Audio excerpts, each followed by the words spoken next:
বিশ্ব বাণিজ্যের এক নতুন সমীকরণে প্রবেশ করল বাংলাদেশ ও যুক্তরাষ্ট্র। গত বছরের এপ্রিল থেকে টানা ৯ মাসের দীর্ঘ আলোচনা আর দর কষাকষির পর স্বাক্ষরিত হলো বহুল প্রতীক্ষিত বাণিজ্য চুক্তি। একদিকে ডোনাল্ড ট্রাম্পের কঠোর শুল্ক নীতি, অন্যদিকে বাংলাদেশের রপ্তানি বাজার রক্ষার চ্যালেঞ্জ। এই দুইয়ের মেলবন্ধনে আজ থেকে শুরু হলো এক নতুন বাণিজ্যিক অধ্যায়।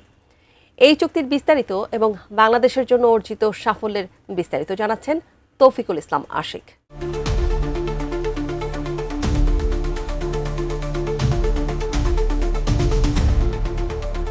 গত বছরের এপ্রিলে মার্কিন প্রেসিডেন্ট ডোনাল্ড ট্রাম্প যখন ১০০টি দেশের ওপর পাল্টা শুল্ক আরোপের ঘোষণা দেন, তখন বাংলাদেশের জন্য সেই হার নির্ধারণ করা হয়েছিল আকাশ ছোঁয়া ৩৭%।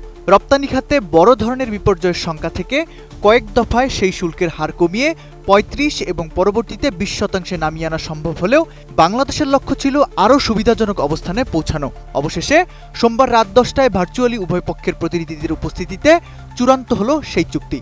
বাংলাদেশের বাণিজ্য উপদেষ্টা শেখ বশিরউদ্দিন ও জাতীয় নিরাপত্তা উপদেষ্টা খলিলুর রহমান এবং যুক্তরাষ্ট্রের বাণিজ্য প্রতিনিধি জেমিসন গ্রিয়ার এই চুক্তিতে স্বাক্ষর করেন।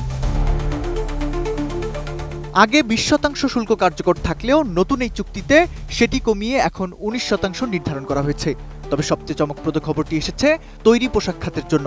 চুক্তিতে বলা হয়েছে, যদি বাংলাদেশ যুক্তরাষ্ট্র থেকে উৎপাদিত তুলা ও কৃত্রিম তন্তু আমদানি করে এবং সেই কাঁচামাল দিয়ে তৈরি পোশাক যুক্তরাষ্ট্রে রপ্তানি করে, তবে সেক্ষেত্রে কোনো পাল্টা শুল্ক দিতে হবে না। অর্থাৎ নির্দিষ্ট কিছু টেক্সটাইল ও পোশাক পণ্যের ক্ষেত্রে শূন্য শুল্কে যুক্তরাষ্ট্রের বাজারে প্রবেশের প্রতিশ্রুতি পেয়েছে বাংলাদেশ। কোয়ালিটি সম্পন্ন আন্তর্জাতিক মানের still bar CSRM, committed for better still.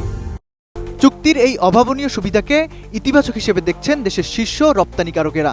খাত সংশ্লিষ্টরা মনে করছেন, এই চুক্তির ফলে যুক্তরাষ্ট্র থেকে তুলা আমদানি যেমন বাড়বে, তেমনি তাদের বাজারে বাংলাদেশের রপ্তানিও উল্লেখযোগ্য হারে বৃদ্ধি পাবে। যুক্তরাষ্ট্রের সঙ্গে বাংলাদেশের বর্তমান দ্বিপক্ষীয় বাণিজ্যের পরিমাণ প্রায় $৮০০ কোটি, যার সিংহভাগই বাংলাদেশের অনুকূলে।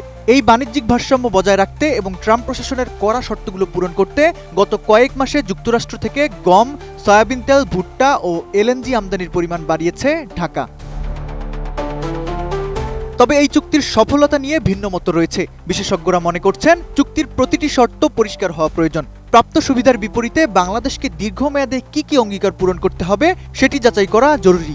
বাণিজ্য মন্ত্রণালয় থেকে জানানো হয়েছে, মঙ্গলবার দুপুরে সংবাদ সম্মেলনের মাধ্যমে এই চুক্তির প্রতিটি দিক বিস্তারিতভাবে জনগণের সামনে তুলে ধরা হবে।